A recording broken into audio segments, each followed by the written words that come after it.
Buenos días a todos y a todas, bienvenidos. Mi nombre es Marta Fariña, especialista de contenidos digitales en Aegon Seguros. Es un auténtico placer poder contar hoy aquí con todos vosotros para presentaros el cuarto estudio de salud y estilo de vida de Aegon.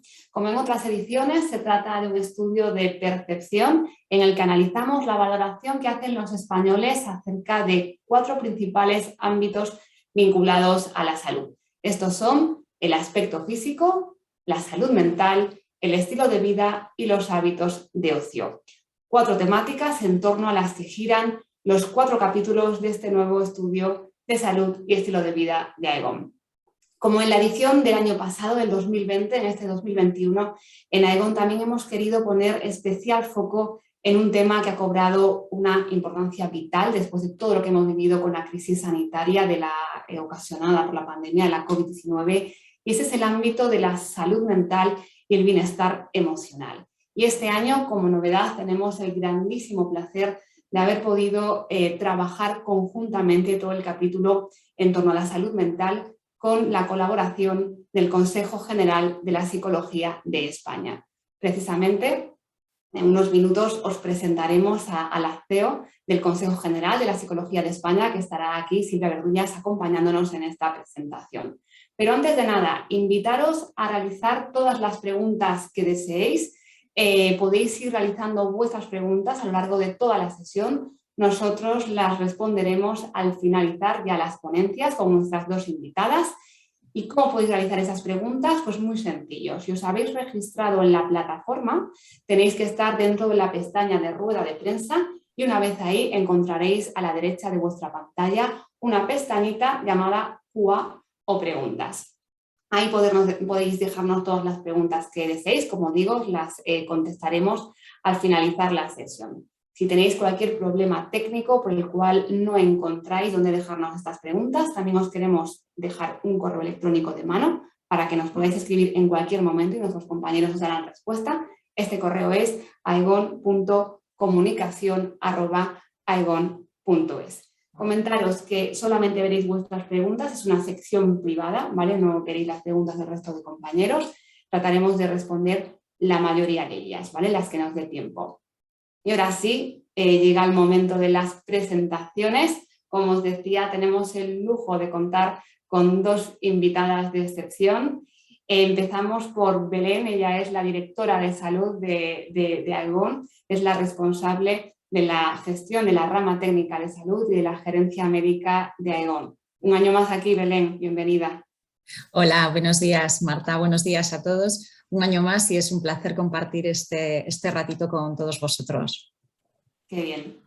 Y como ya os avanzábamos en la introducción, este año también contaremos con la doctora Silvia Verdullas y, como os decíamos, ella es la CEO del Consejo General de la Psicología de España y también redactora jefe de la revista Infocop desde el 2015. Silvia, ¿es así? Bienvenida.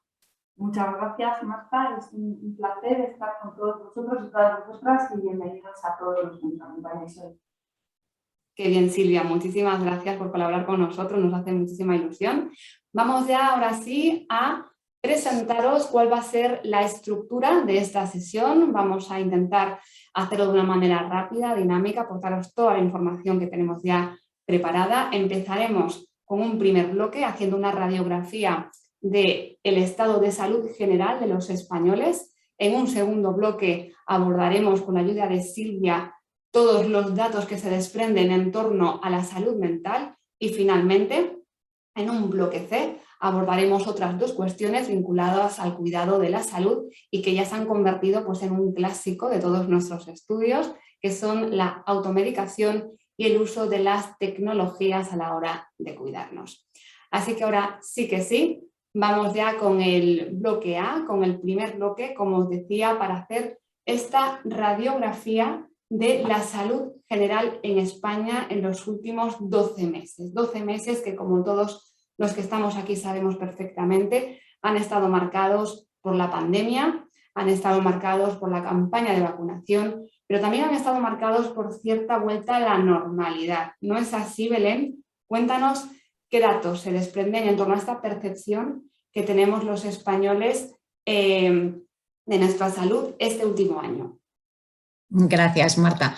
Pues efectivamente en este estudio se reflejan las percepciones de los encuestados, que combinan estos meses tan complicados que nos ha tocado vivir de finales del 2020 con una primera mitad del 2021 marcada por una progresiva relajación de las restricciones y una paulatina vuelta a la vida normalizada. Como indicas, también no todo es COVID, aunque parece que nos cueste hablar de algo que no sea COVID-19 en la salud de los españoles.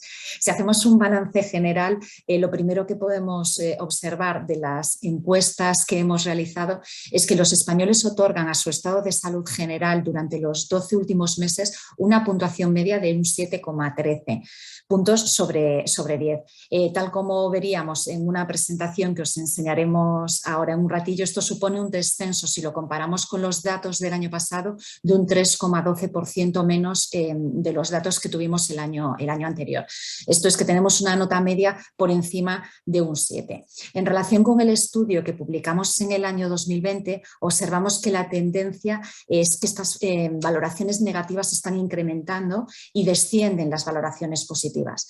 Destaca el aumento de las personas que valoran su estado de salud de una forma muy negativa y cómo ha disminuido en general el porcentaje de personas que calificaban su estado de salud por encima de 7. No obstante, vemos que en los últimos 3 años el promedio de la valoración del estado de salud se ha mantenido por encima de 7. En las diapositivas lo que se observa es que el 90% de los encuestados valoran su estado general de salud con una puntuación de entre 5 y 10 puntos. Ellos nos dicen que los principales motivos para considerar que gozan de un buen estado de salud son el hecho de no fumar, por encima de un 56%, valoran de una forma muy positiva dormir bien, por encima de un 43%, y llevar una buena alimentación o comer de forma saludable.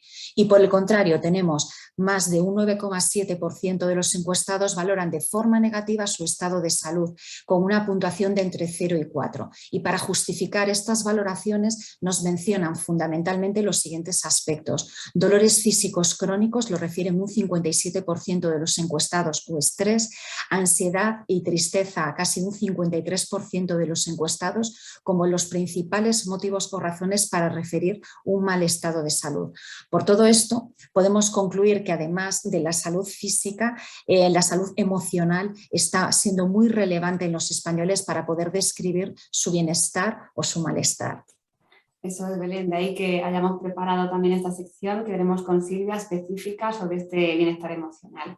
Ahora vamos a ver en la siguiente slide una foto también muy interesante para desgranar un poco pues, el mapa de este estado de salud general en España por comunidades autónomas. ¿Qué datos tenemos que destacar aquí por regiones, Belén? Pues mira, este es el mapa efectivamente en el que se puede ver las diferentes valoraciones de los estados de salud. Lo primero que observamos y que es llamativo es una bajada generalizada de las puntuaciones. Únicamente 5 comunidades autónomas tienen una valoración superior a la del año pasado. Los asturianos son los que mejor valoran su estado de salud con un 7,63 y los navarros los que peor valoran su estado de salud con un 6,42.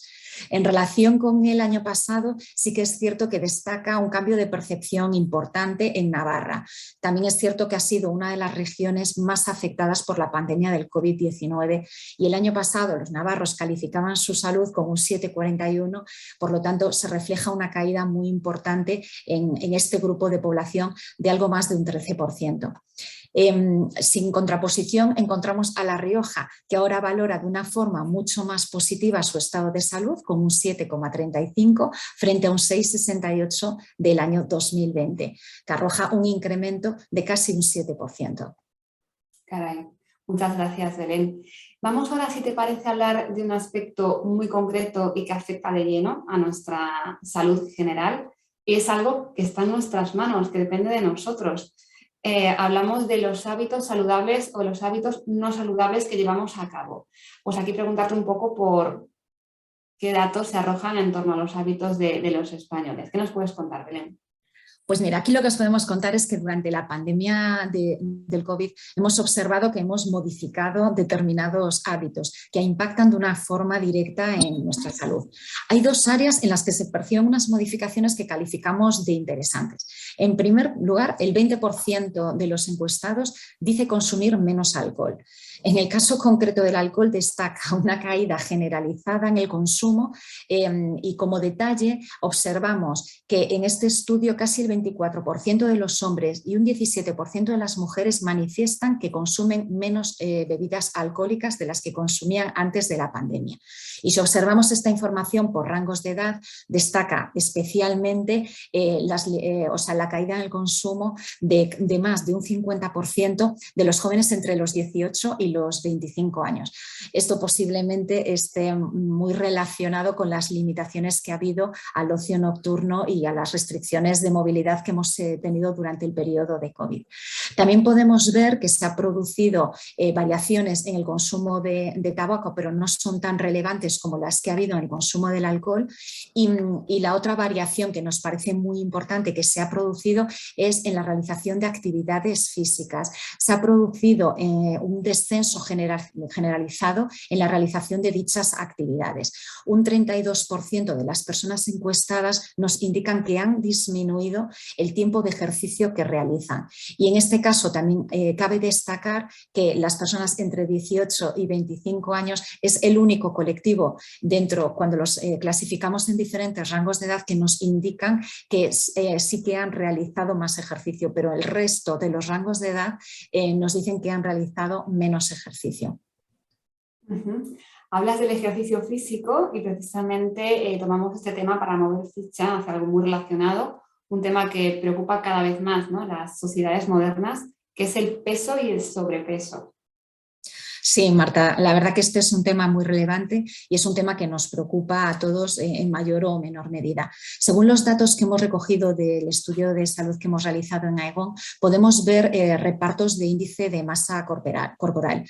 Cuando observamos las estadísticas, el porcentaje agregado de personas que presentan sobrepeso u obesidad es del 55%, lo que debería hacer saltar todas las alarmas, ya que hay que tener en cuenta que hay un volumen muy elevado de enfermedades que están relacionadas con el sobrepeso, como son, por ejemplo, la diabetes de tipo 2, hipertensión, altos niveles de colesterol, enfermedades vasculares o coronarias, etc. El listado es inmenso de enfermedades que están relacionadas con el sobrepeso. No obstante, a pesar de este alto porcentaje de personas que nos han indicado que tienen sobrepeso, hay un 42% que nos indican que tienen un peso normal y un 2,4% de las personas encuestadas nos indican que tienen niveles de infrapeso.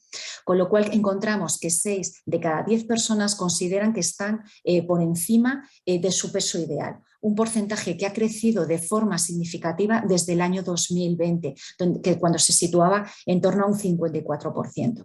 De manera más específica, y es un dato que nos preocupa, el 28% de los encuestados que se encuentran dentro de su peso normal o un 1,2% que presentan bajo peso creen que están por encima de su peso. Lo que es preocupante, ya que este tipo de declaraciones indican que hay una distorsión o se produce una distorsión entre la realidad y lo que ellos perciben de sí mismos.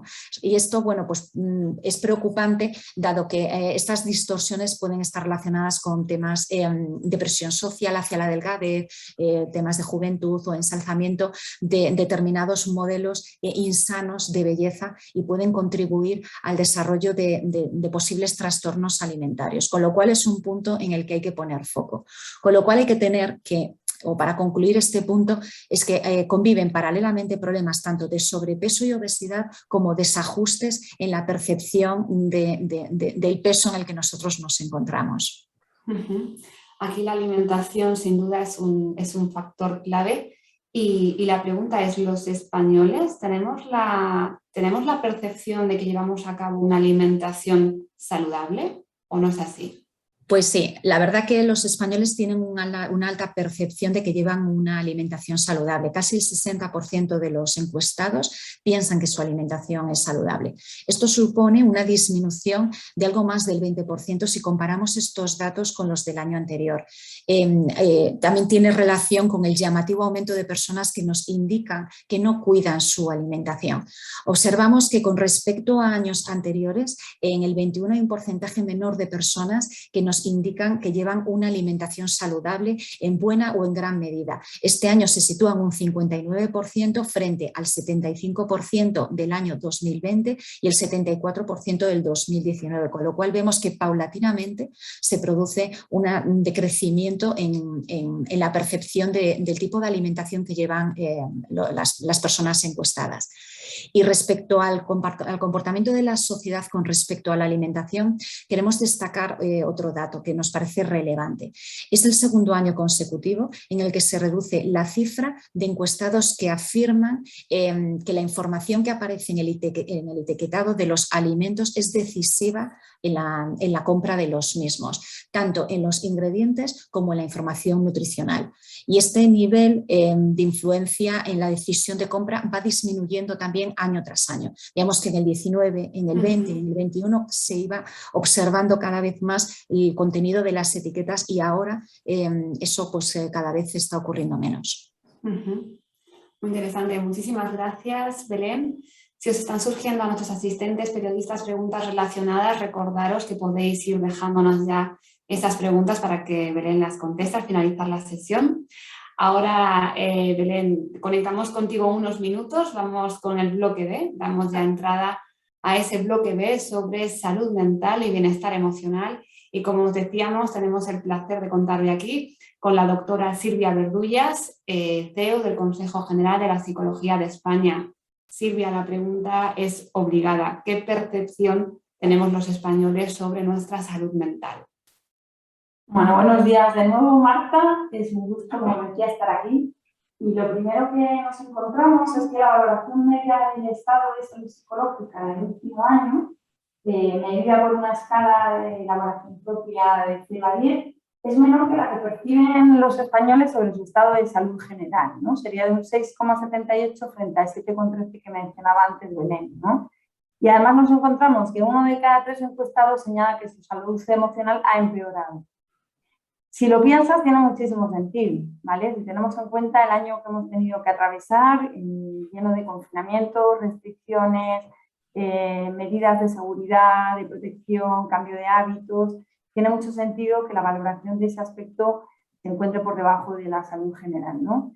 Y además es que si recordáis, mencionaba Belén que específicamente cuando se valora negativamente la salud general se mencionan como segunda causa de esta valoración negativa los aspectos psicológicos como pueden ser la ansiedad o la tristeza, ¿no? No obstante, y por añadir también una nota de alegría y positiva, es importante que señalemos que a pesar de estos datos, un 63% de los encuestados puntúa su bienestar psicológico con un notable, ¿no? con una valoración de 7 sobre 10. Y además que un 8,2% también dice haber experimentado mayor bienestar psicológico en el año. Y tiene también sentido porque para algunas personas ha sido una oportunidad de cambio de hábitos de otro tipo, ¿no? No solo alimentarios, sino también familiares y sociales.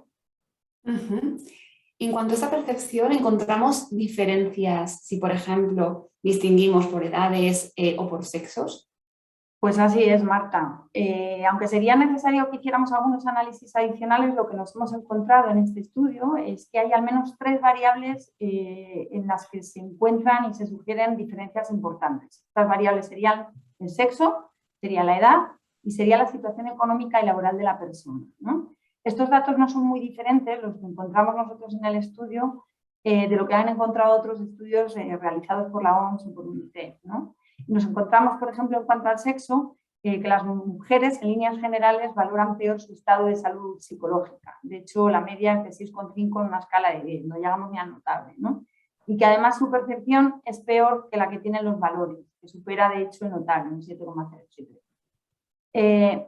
Diría que si ambos sexos perciben que su salud emocional no ha variado demasiado en relación con el año anterior, lo que de nuevo nos encontramos también como una diferencia significativa por sexos es que el 43,1% de las mujeres afirma que su bienestar psicológico ha empeorado, mientras que ese porcentaje para los varones se sitúa en un 29,7%.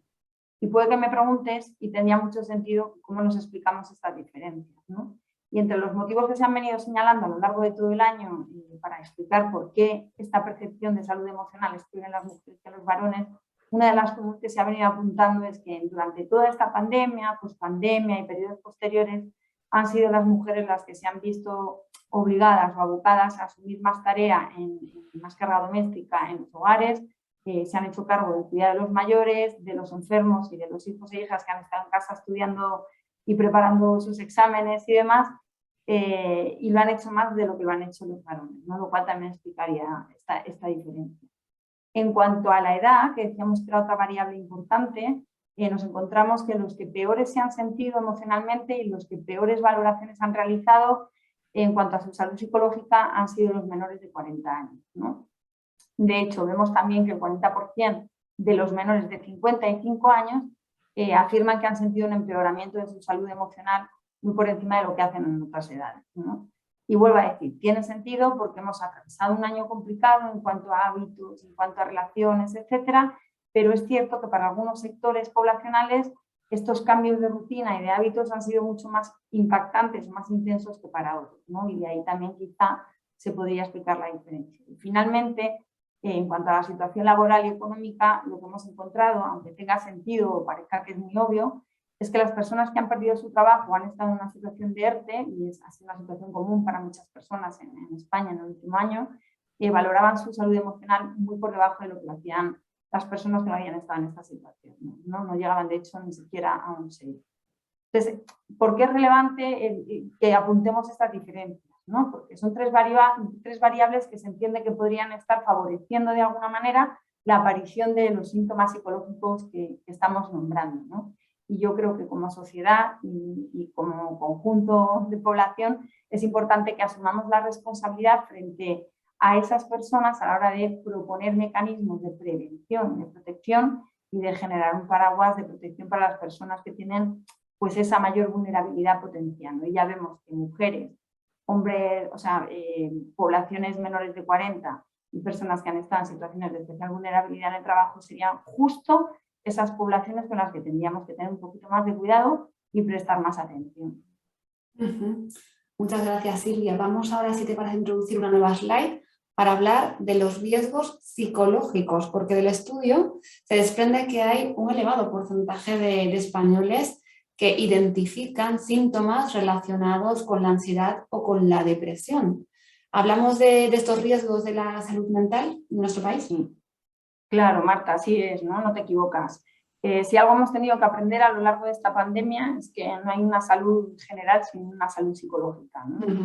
Y una realidad en nuestro país ha sido que la salud mental se ha venido atendiendo de forma muy anecdótica y la pandemia lo que ha hecho ha sido evidenciar esta necesidad de abordar los aspectos psicológicos y de entender la salud de una manera quizá más integral y más integradora, ¿no? Es como que está ahora mismo en boca de todos el problema que puede suponer no atender la salud mental y específicamente lo que se ha derivado de las situaciones de COVID, ¿no?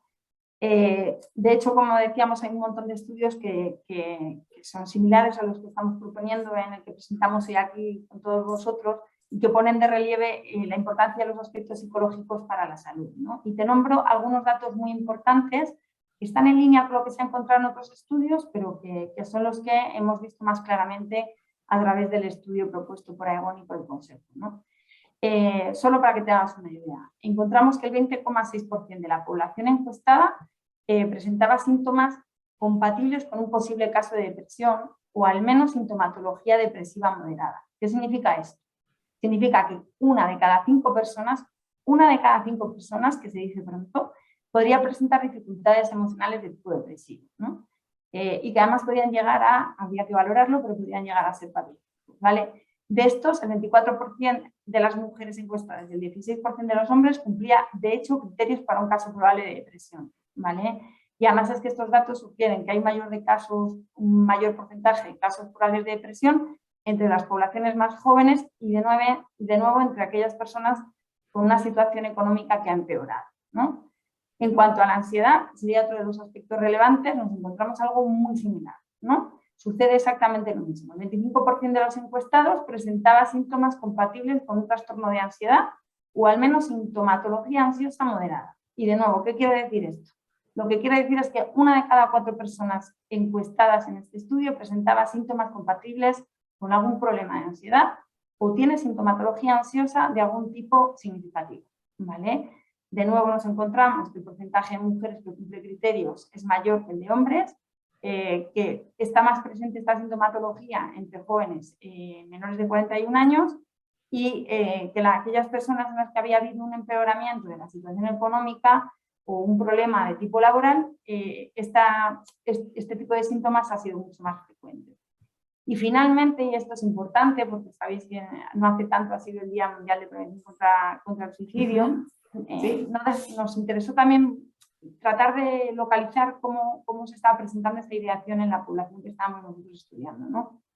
Y lo que nos hemos encontrado, y no queríamos dejar de señalarlo por el grave problema de salud pública que esto supone, es que de la muestra encuestada el 15,5% del total admitía haber presentado ideación suicida.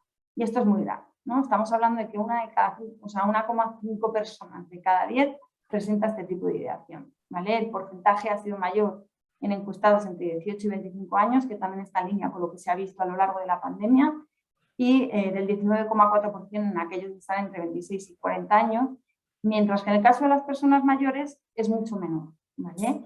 Y además lo que hemos visto también es que el 33,2% de las personas que creen que su situación económica ha empeorado presentaba la vez ideación suicida. Si tomamos todos estos datos en conjunto, Marta, ¿qué es lo interesante? Lo interesante es que tenemos evidentemente un porcentaje superior del habitual en este año de personas que están presentando sintomatología psicológica de algún tipo que debería ser atendida, y creo que son aspectos que nos están señalando vulnerabilidades en las personas que deberíamos de atender, ¿no? Y bajo el punto de vista de este consejo, por ejemplo, es necesario que se tomen medidas de cara a la prevención de todos estos aspectos psicológicos. Prevención y, por supuesto, atención cuando ya se desarrolla, ¿no? Y muy particularmente en este caso cuando hablamos de prevención de suicidio. Así que, bueno, la idea es que es importante detectar qué es lo que está pasando para que podamos proponer algún tipo de solución. Totalmente, muy importante, y de ahí, bueno, pues un poco este granito de arena, ¿no? De tanto el año pasado como esta edición, poner este foco en la salud mental que consideramos, bueno, pues una cuestión muy relevante. Silvia, vamos ahora, si te parece, al igual que hicimos con Belén, que vimos un mapa de la salud general por regiones, vamos ahora a ver cuál es ese estado de la salud mental por comunidades autónomas, y si lo diferenciamos por regiones, ¿qué información nos revela aquí el estudio, Silvia? Bueno, pues aunque tengamos que tomar los datos con alguna prevención, sí hay cosas que parecen muy interesantes, ¿no? Vemos, por ejemplo, que en comparación con la media nacional en la valoración de salud emocional y de salud psicológica, que sería de 6,78, tenemos varias comunidades, pero 3 en particular, que presentan puntuaciones mucho más bajas, ¿no? En la percepción sobre su bienestar psicológico, que son Castilla-La Mancha, Madrid y Navarra, ¿no? Además, vemos que Madrid y Navarra son las comunidades en las que mayor porcentaje de personas han señalado que han empeorado en su salud emocional, ¿no? Aunque, como decía, los datos no nos permiten explicar claramente las diferencias obtenidas, lo que sí nos están es apuntando una hipótesis, ¿no? Y lo que parece, o lo que podríamos imaginar, ¿no? Es que en aquellas comunidades que han sido más fuertemente castigadas por la COVID o que han tenido peores consecuencias o mayores restricciones, donde los confinamientos han sido más duros, donde ha habido mayor número de muertes o pérdida de empleo, inestabilidad económica, en general pareciera que la valoración sobre la salud psicológica estuviera derivando en peores puntuaciones, ¿no?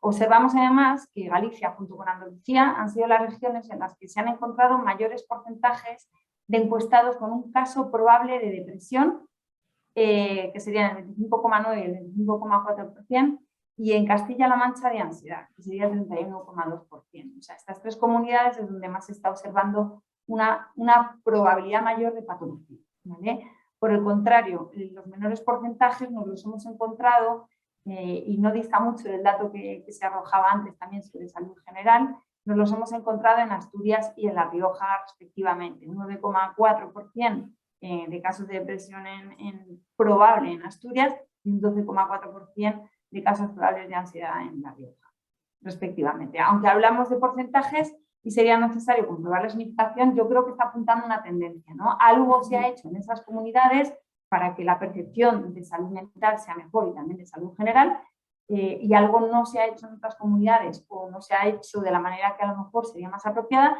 en las que parecen apuntar a un empeoramiento de esta salud mental, ¿no? Y hay un tema cuando hablamos de la salud mental que está muy generalizado, ¿no? Y que nos afecta a todos. Siempre en algún momento hablamos del estrés y de cómo nos afecta el estrés.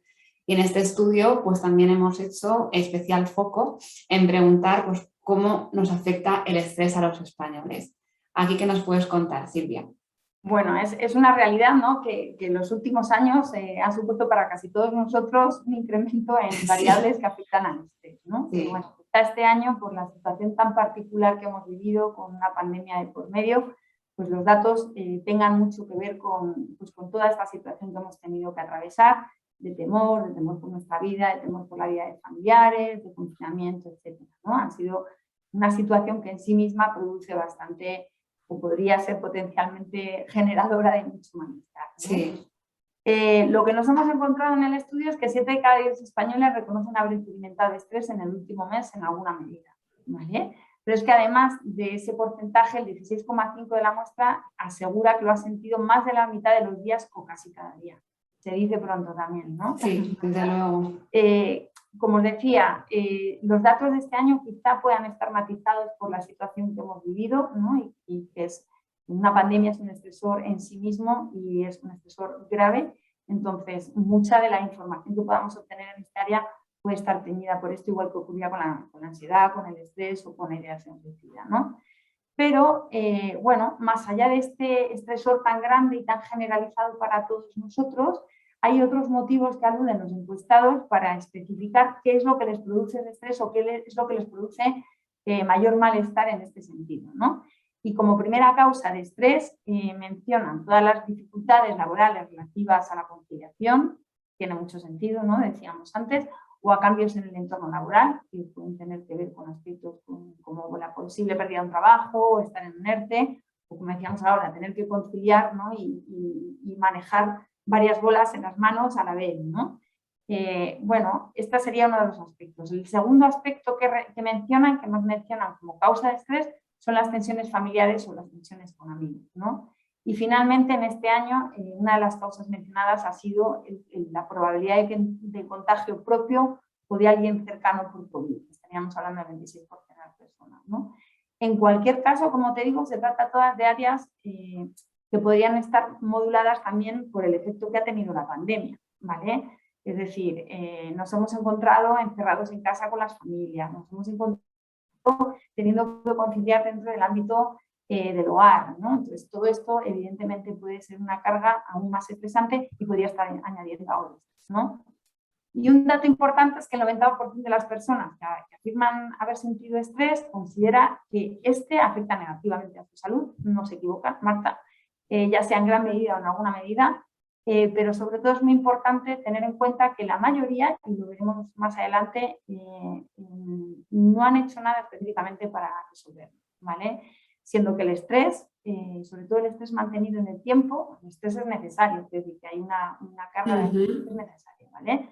Pero el estrés sostenido en el tiempo y a medio y largo plazo puede tener efectos muy, muy nocivos sobre la salud, que hay que contemplar, ¿no? Y cuando identificamos que sufrimos, ¿no? Estrés, como dices tú, de una manera continuada en el tiempo, ¿no? Y donde tenemos que preocuparnos, o identificamos otro tipo de aspectos, de problemas con nuestro bienestar emocional, ¿hacemos algo los españoles? Según este estudio, ¿qué estamos haciendo? ¿Tomamos algún tipo de medida para cuidar nuestro bienestar emocional y nuestra salud mental?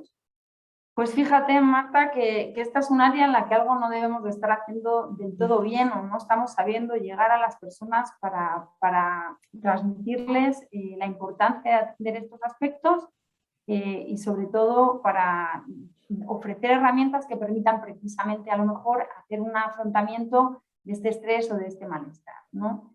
De hecho, lo que nos hemos encontrado es que más de la mitad del total de las personas encuestadas, un 53,9%, indica que no hacen nada en concreto para mejorar su bienestar psicológico o emocional.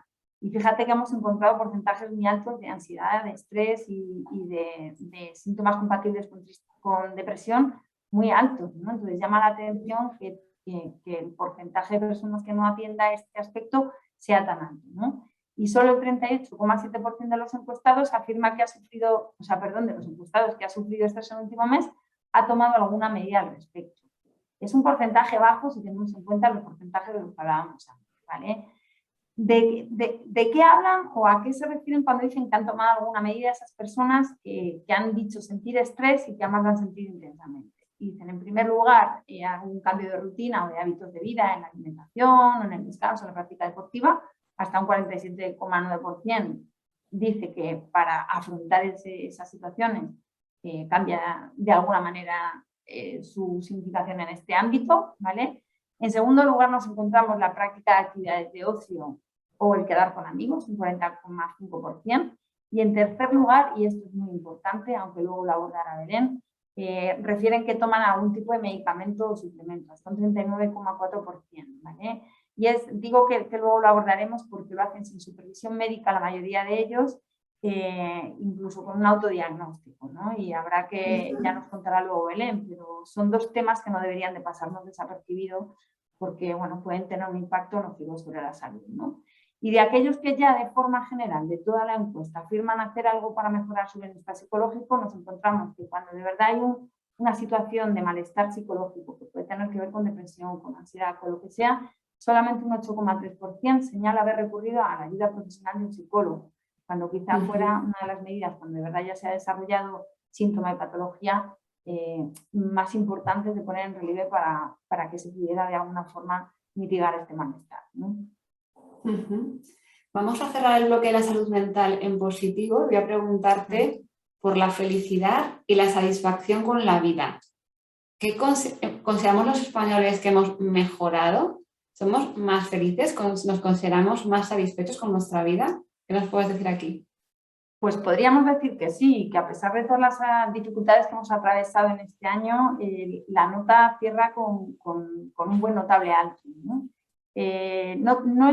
No resulta extraño que esto suceda porque, entre otras cosas, introdujimos en la encuesta un ítem sobre crecimiento postraumático para aquellas personas que sí habían atravesado alguna situación dificultosa, y lo que se veía es que en líneas generales la mayoría sienten que han aprendido algo o que después de esta experiencia hay algo de crecimiento y de mayor bienestar que había con anterioridad, ¿no?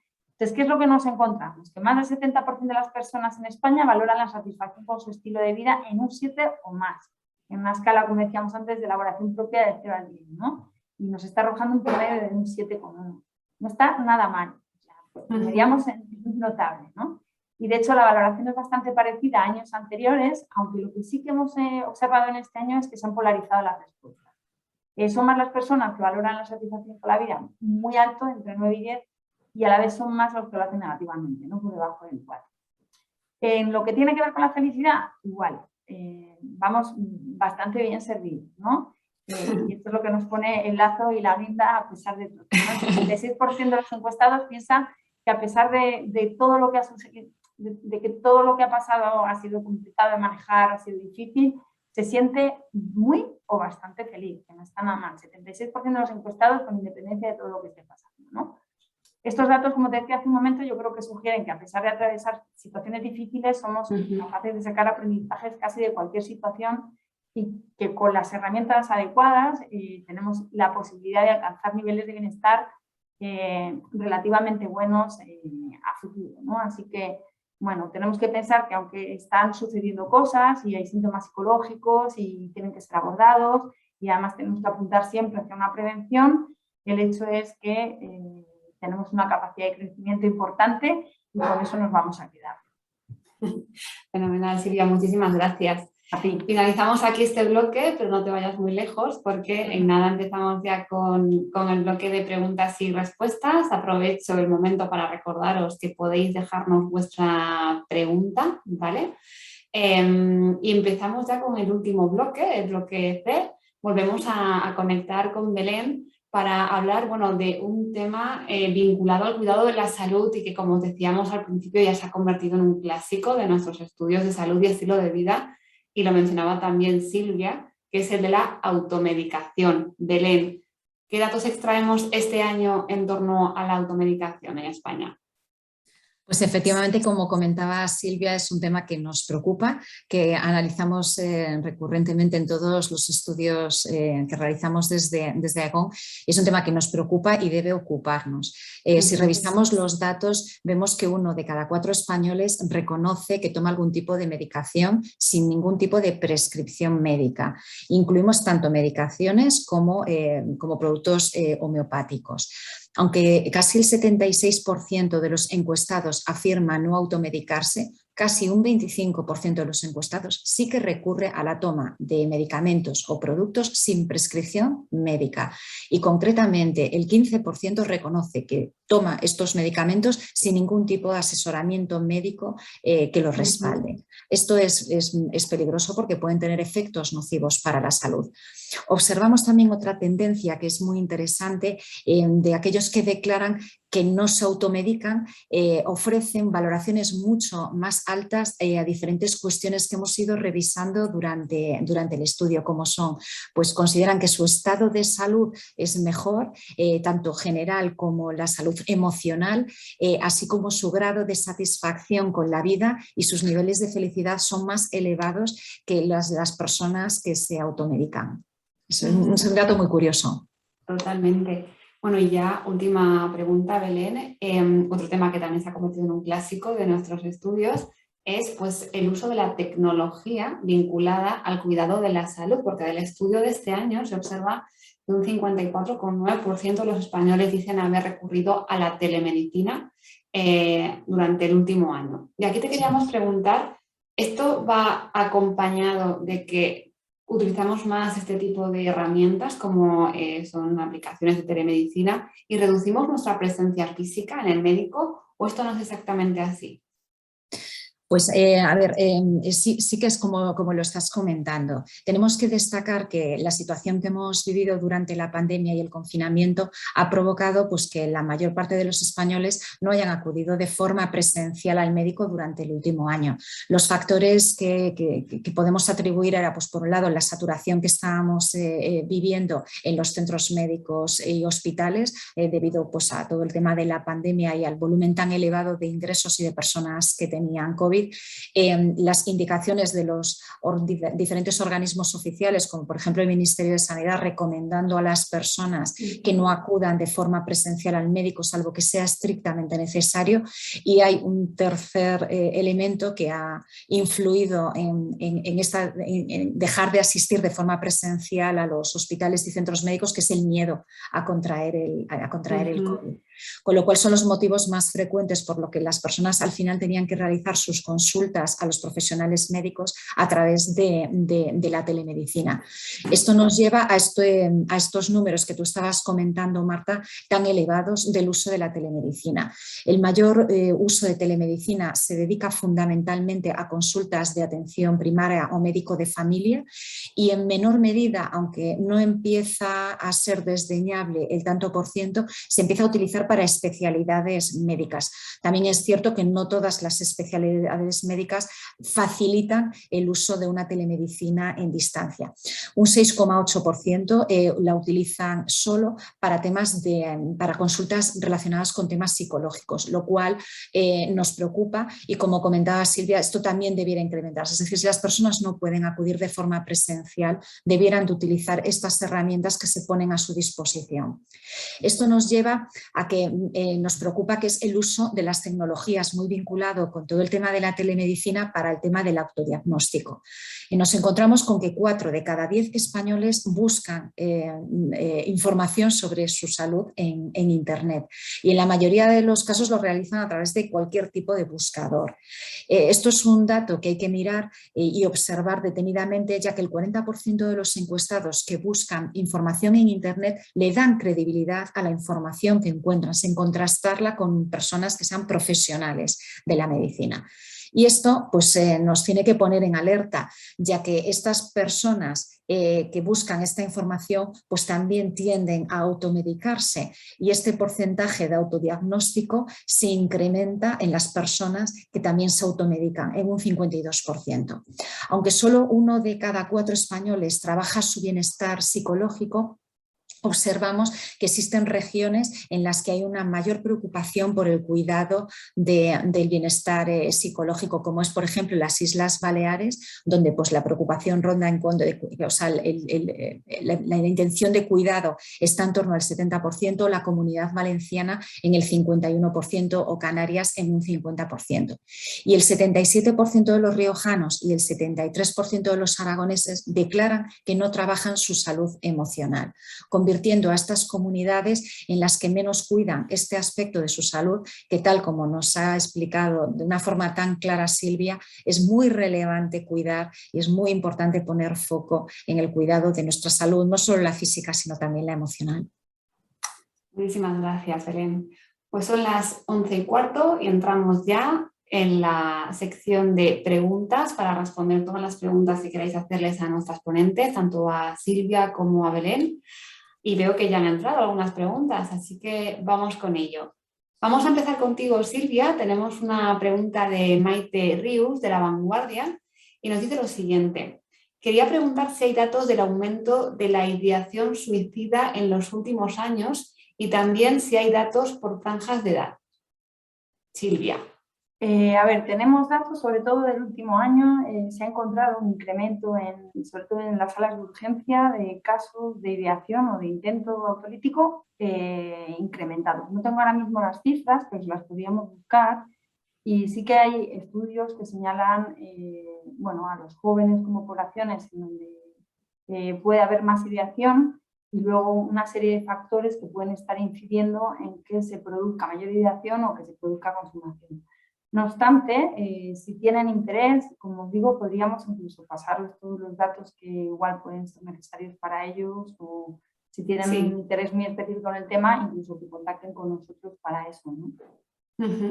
Veremos en la última slide, ¿vale? Después de esta ronda de preguntas, un correo electrónico al que nos podéis escribir con más preguntas que nos os han ocurrido en este momento, que tenéis. Aquí, Maite, te invitamos a hacernos llegar esta pregunta y así te la responderemos con todos los datos más detallados y bajados que nos proporcione Silvia, ¿vale? Así que esperamos tu pregunta, Maite. Muchas gracias. También tenemos una pregunta para ti, Silvia, en este caso, de Raúl Rodríguez, no nos indica el medio. La primera pregunta que nos hace Raúl es ¿de qué forma ha influido en el consumo de tabaco la situación psicológica de la población derivada de la pandemia? Vale, a ver, lo que hemos visto en algunos estudios es que quizá por la menor disponibilidad a la hora de estar en confinamiento, el consumo parece haberse reducido en algunas poblaciones. No obstante, yo estos datos me los tomaría con alguna prevención, ¿no? De hecho, aquí mismamente planteábamos esto, ¿no? Que se ha producido, pues eso, hay una tendencia a invertir algunos hábitos, pero bueno, creo que todavía, sobre todo en relación con el último año, haría falta que se finalizaran algunos estudios que de hecho sabemos que están en curso para poder concluirlo, ¿no? Pero bueno, quizá la menor disponibilidad, el haber estado más tiempo en casa y otro tipo de factores pueden haber influido mucho en estos hábitos, ¿no? De consumo. Pues Raúl también nos pregunta, Silvia, para ti, si el teletrabajo ha hecho que los españoles fumen más que antes de la pandemia, teniendo en cuenta que está prohibido en los centros de trabajo.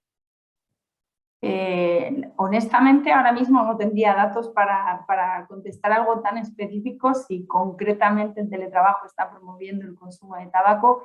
Me atendría más a las cifras generales, ¿no? Parece que la tendencia ha sido ligeramente a la inversa, pero no podría afirmárselo con rotundidad. Perfecto.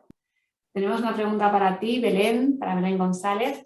¿Se podría decir entonces que el estado de salud general de los españoles se valora de manera positiva? Pues creemos que sí, Marta, porque por el estudio que hemos realizado los datos nos dicen que que más del 70% de las personas encuestadas ofrece un notable a su estado de salud. El promedio es un 7,13, no es un notable alto, pero es un notable. La reflexión que nos hace un poco la población que ha participado en esta encuesta es que opinan que el estado de salud es bueno, pues uno, porque fuman algo menos, porque duermen bien, porque llevan una alimentación saludable y no consumen alcohol de manera tan habitual. Está claro que las restricciones sí que han traído consigo algún cambio dentro de nuestros hábitos. Y aquellos que han valorado la salud de forma negativa destacan pues, fundamentalmente los motivos que hemos ido comentando a lo largo de la presentación, pues que tienen algún tipo de dolor crónico, algún tipo de malestar psicológico, emocional, estrés, tristeza o que se sienten deprimidos, ¿no? Un tema del que ha hablado Silvia y que ha sido pues, un poco la línea, ¿no? que hemos podido seguir durante este año de confinamiento que hemos vivido. No obstante, cabe destacar que en estos 3 últimos años y pese a haber pasado una época tan complicada en la que han cambiado pues, tantos esquemas mentales que teníamos debido al COVID, pues que la percepción del estado de salud se ha mantenido por encima del 7 y no podemos olvidar que como estábamos comentando, que es un notable, no es un notable alto, pero es un notable, con lo cual pues, no ha variado la percepción. Podemos decir que el estado general, los españoles valoran que tienen un buen estado de salud. Marta. Perfecto. Tenemos otra pregunta, Silvia, para ti, nos la hace Raquel, no nos indica tampoco el medio, y nos pregunta, ¿cree que sabemos identificar los síntomas de la ansiedad, el estrés y la depresión? Parece que a veces se mezclan los conceptos. Pues tiene toda la razón, ¿no? Esta es una batalla que tenemos nosotros hace tiempo, la importancia de educar, ¿no?, a las personas en los aspectos psicológicos y emocionales. Y es verdad que son aprendizajes que cuanto antes inician, ¿no? Si empezamos desde las etapas escolares mucho mejor, cuanto antes inician más facilidad vamos a tener para identificar qué es lo que nos está pasando a nivel emocional o incluso si tenemos síntomas que tienen que ser atendidos, ¿no? Entonces es real, como dice ella, que hay una confusión a veces en qué es lo que me está pasando, pero también ocurre que muchas veces se dan conjuntamente, ¿no? Que siempre también aparecen síntomas relacionados con la ansiedad o que se dan concomitantemente, ¿no? Entonces también eso puede dificultar a veces que identifiquemos qué es lo que nos está pasando. No obstante, estoy con ella. Creo que hay una cierta confusión y que hay poco conocimiento a veces de los aspectos psicológicos, ¿no? Y ojalá esto se fuera transformando de alguna manera, pues quizá con programas en escuelas o con alguna medida que permita que identifiquemos mejor qué es lo que nos está sucediendo, ¿no? ¿Identificáis, aquí añado una pregunta yo misma, Silvia, ¿identificáis que hay un mayor conocimiento por franjas de edad, que haya generaciones que estén más sensibilizadas, más preocupadas por identificar qué es estrés, qué es ansiedad que otras? Te diría, a ver, ahora mismo no te podría decir de algún estudio específico que lo haya valorado así como lo preguntas, y posiblemente estemos cada vez más abiertos a comprender qué es lo que nos está pasando a nivel psicológico. Afortunadamente la salud mental, como habéis nombrado vosotros y como de hecho habéis incorporado en el estudio, cada vez está más presente en la conversación y en la medida que está más presente en la conversación, también da más opciones o nos facilita la posibilidad de que esto tenga un trasvase a la vida diaria y cotidiana de casi todos nosotros, ¿no? Entonces te diría que en los últimos años, de forma casi un poquito más general, no sé si por franjas de edad, estamos aprendiendo a identificar y sobre todo nos estamos atreviendo más a hablar de ello, que es de lo más importante, ¿no? Te pongo un ejemplo. En lo que tiene que ver con ideación suicida es muy importante que se pueda hablar, que sea parte de la conversación. Ha habido una tendencia a invisibilizar algo y mientras está invisibilizado no tiene opción de abordaje, ¿no? Entonces creo que estamos todos aprendiendo un poquito más de salud mental, que estamos todos aprendiendo un poquito más de aspectos psicológicos, pero todavía estamos en ciernes, ¿no? Nos queda mucho camino por hacer. Claro, podríamos decir que se está normalizando, ¿no? Que está dejando de ser un tabú, pues sacar a lo mejor el tema en entornos de amigos, en entornos cercanos. Sí, estoy contigo, Marta. Vuelvo a decir, queda mucho camino por recorrer, sí. Pero al menos se está empezando a escuchar en muchos medios y se está empezando a escuchar también en los ámbitos más políticos Y como te digo, en la medida en que va formando parte de la conversación, y este año ha estado mucho más presente, como que empieza a calar de otra manera, ¿no? Y seguramente desde ahí haya más opciones a que vaya incrementando el conocimiento que tenemos acerca de lo que nos está pasando en nuestras emociones y de cómo manejarlas y de cómo gestionar lo que nos está sucediendo, ¿no? Nos ha entrado una nueva pregunta de Raquel. Nos dice, observamos desde los medios que se acude más al psicólogo. De hecho, algunos psicólogos afirman estar desbordados de trabajo. ¿Tienen esta percepción? Raquel Alcolea, de ABC Bienestar. Bueno, aquí yo creo que se mezclarían varias cosas. A ver, la primera es que efectivamente en este año una de las cosas que ha sucedido es que lo que hemos observado es un incremento de la sintomatología y además hemos observado, como ocurre en el estudio, un incremento de los casos probables de ansiedad, casos probables de depresión y otro tipo de problemas de tipo psicológico, ¿no? ¿Qué es lo que está sucediendo? Y entramos en un ámbito a veces delicado en mirar, ¿no? Pasa que la salud mental ha sido bastante desatendida o se ha atendido de forma anecdótica, decía antes, digamos, en nuestros sistemas sanitarios y en nuestros sistemas sociales, ¿no? Entonces, en la medida en que no ha habido un recurso disponible para las personas, una atención primaria, una atención especializada, lo que nos encontramos es que toda esa problemática se traslada generalmente a los ámbitos más privados, ¿no? El número de psicólogos que hay en atención primaria y en atención especializada no cubre la demanda existente, o sea, no llega a un mínimo siquiera para poder cubrir las necesidades reales que hay de la población en este momento, que además ahora están implementadas, es decir, ya veníamos estando un poco raquíticos en nuestros medios y ahora lo que nos está pasando es otra cosa, ¿no? Es que se ha incrementado el volumen de gente que necesita atención. Entonces, acaba derivando en otro tipo de profesionales, pero claro que sí, hay más demanda y por supuesto es muy posible que los psicólogas estén recibiendo mucha más gente, ¿no? Entonces, bueno, pues la cosa sería cómo implementar las medidas como para que se pueda abordar toda esa necesidad que está habiendo y que viene habiendo desde hace tiempo desde los sistemas adecuados, ¿no? Bueno, Silvia, muchísimas gracias. Por tiempo tenemos que finalizar la ronda de preguntas, son las 11:26, pero contestaremos si hay más preguntas, ¿vale? Si van entrando más preguntas, no dudéis en hacerlas, las contestaremos por correo electrónico. Daros las gracias a todos los asistentes por estar hoy aquí con nosotros en la presentación de este cuarto estudio de salud y estilo de vida de Aegon. Recordaros que os lo vamos a hacer llegar. Al finalizar esta sesión os enviaremos el estudio, os enviaremos también la grabación de la sesión para que tengáis toda la información a mano y como decíamos también antes, os indicamos en pantalla un correo electrónico, ¿vale? Para que nos podáis hacer llegar también otras preguntas que os surjan a partir de ahora para cualquiera de nuestras ponentes, tanto para Silvia como para Belén. Y bueno, Silvia, Belén, muchísimas gracias, la verdad, nos habéis dado mucha luz acerca de este cuarto estudio y nos vemos el año que viene. Muchas gracias y mucho ánimo con todo el trabajo que estáis haciendo. Gracias, Silvia. Belén. Muchas gracias, un placer como siempre. Silvia, me ha encantado todo lo que nos has contado, una maravilla. Belén, un gusto. Gracias. Gracias a las dos y gracias a todos. Hasta luego. Hasta luego.